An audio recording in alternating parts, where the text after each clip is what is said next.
So here's another question that was on the quiz, and it's talking about nested for loops, right? And what is a nested for loop? It's a for loop that is inside of another for loop, okay?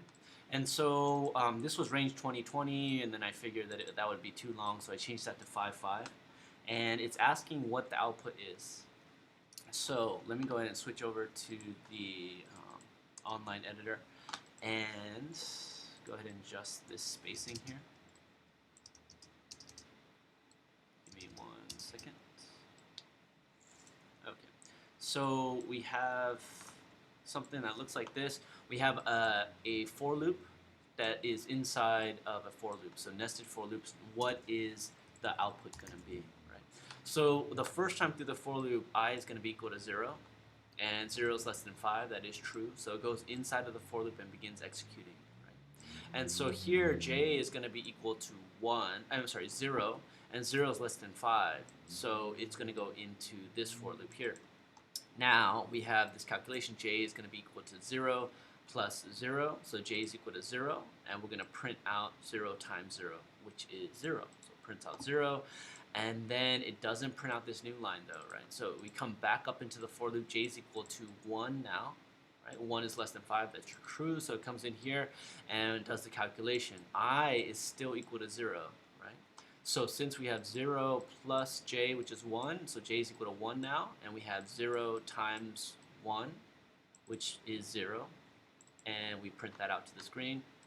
Come back in to this inner for loop. We're still not done with this, and we go to I is equal to 2. 2 is less than 5. That's true.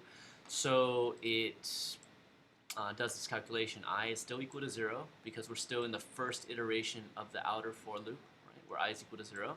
And 0 plus 2 is 2, and then we do this calculation. Anything times 0 is 0. So it's going to print out 0, 0, 0, 0 until j is equal to 4.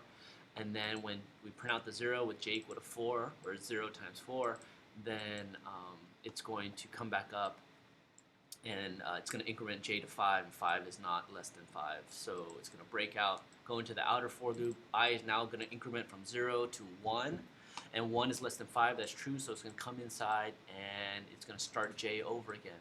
J is going to start out at 0 again.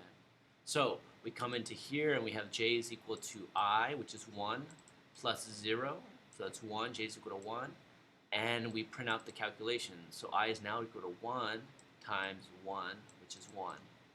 And so I don't want to go through this, the whole thing, but that's the general process of how the nested for loops work, right?